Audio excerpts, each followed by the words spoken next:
সুপ্রিয় দর্শক, আপনাদের সকলকে স্বাগত জানাচ্ছি। আজকের এই ভিডিওতে আলোচনা করব যে জিআরবিটি বা অন্যান্য যে কোনো পরীক্ষা, চাকরির পরীক্ষা একটা বই পড়ে পাস করা কি সম্ভব। কেন এই কথা বলছি? আপনারা দেখছেন ত্রিপুরাতে বিভিন্ন ইনস্টিটিউট বেরিয়েছে। আমি আগেই বলে দিচ্ছি, আমি কোনো ইনস্টিটিউটের বদনাম করতে যাচ্ছি না। আমি এই কথাগুলো বলছি কেন? আপনাদের জন্য, আপনাদের ভালোর জন্য, আপনাদের ফিচারের জন্য। কেন? কারণ দেখুন, ত্রিপুরাতে এমন এমন ইনস্টিটিউট বেরিয়েছে বা বিভিন্ন ইনস্টিটিউট বেরিয়েছে যারা কি করেছে, বিভিন্ন বই পাবলিশ করেছে, জিআরবিটি হোক বা অন্যান্য পরীক্ষার বই পাবলিশ করেছে। এখন আপনারা কি করছেন, শুধু এই বইগুলো পারচেজ করে আপনারা সেই চাকরির জন্য প্রিপারেশন করছেন। তো আমার কথা হচ্ছে, জিআরবিটি বা অন্যান্য যে কোনো চাকরির পরীক্ষার জন্য একটা বই পড়ে পাশ করা কি সম্ভব? আচ্ছা, আপনারা একটা কথা বলুন তো, আপনারা যে যখন মাধ্যমিক পরীক্ষায় বসেছিলেন, মাধ্যমিক পরীক্ষায় কি আপনারা শুধু একজন টিচার অথবা একটা বই করে কি মাধ্যমিক পরীক্ষায় আপনারা বসতে গিয়েছিলেন বা পাস করা সম্ভব হয়েছিল কোন সময়?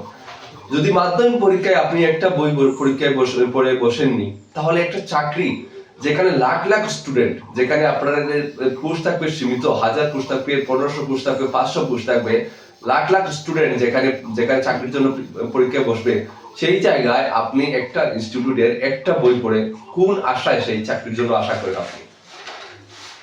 তারা যেটা বলে আপনাদের জন্য, আমি সম্পূর্ণ সেটা একটা বিজনেস। কিভাবে বিজনেস বলে দেই, তারা আপনাদের কাছে সেই কি বলছে যে তাদের কাছ থেকে শুধু আপনারা এই বইটা নিয়ে আপনারা পড়েন, আপনারা তারা চাকরি পেয়ে যাবেন। সেই জায়গায় আবার বলছে কি তাদের কাছ থেকে আপনারা কোচিং নেন, অফলাইনে কোচিং নেন। সেই জায়গায় বলছি আবার অনলাইনে আপনারা কোর্সও করুন, 2000, 3000, 5000 টাকায় আপনারা আবার কোর্সও করুন, অফলাইনে ক্লাসও করুন, আবার সেই বই আবার বইও কিনুন।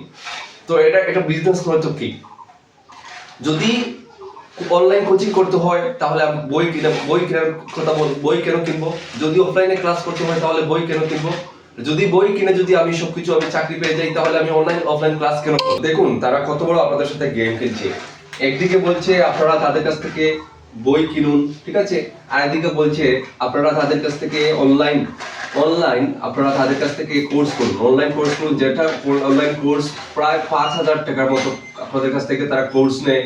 তাছাড়া বলছে অফলাইন ক্লাস করুন, অফলাইন ক্লাসে মান্থলি প্রায় 800 টাকা করে আপনাদের কাছ থেকে নেয়। তো যদি আমি বই পড়ে যদি তাদের কাছ থেকে যদি আমি চাকরি পেয়ে যাই, তাহলে আমি অফলাইন ক্লাস কেন করতে বলা হয়?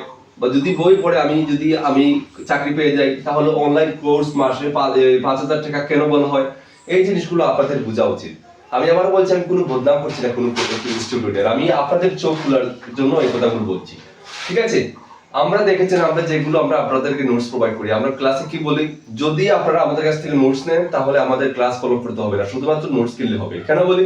কারণ অবশ্যই আপনারা যদি আমাদের নোটস গুলো পড়েন তাহলে আপনারা এখান থেকে কমন পাবেন, ক্লাসের কোনো দরকার নেই। নোটসও নেবেন, আবার ক্লাসও কিসের জন্য করবেন? তো এটা কি কোনো বিজনেস নয়, এটা আপনাদেরকে বুঝতে হবে। একটা চাকরির পরীক্ষা কোনো সময়ও একটা বই পড়ে ক্র্যাক করা ইম্পসিবল, যেখানে লাখ লাখ স্টুডেন্ট 1000টা পোস্টের জন্য বসতে যাবে, এটা মাথায় রাখবেন।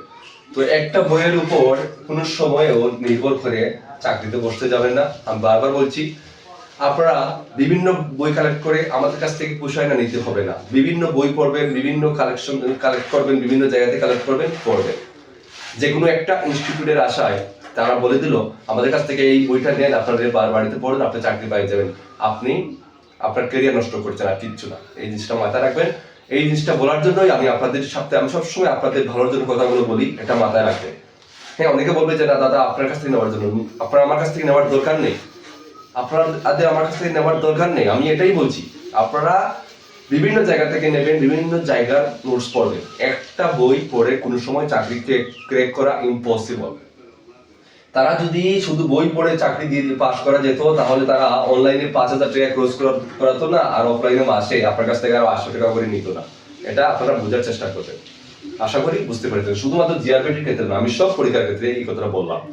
সবাই ভালো থাকবেন, সুস্থ থাকবেন। দেখা হবে নেক্সট ভিডিওতে।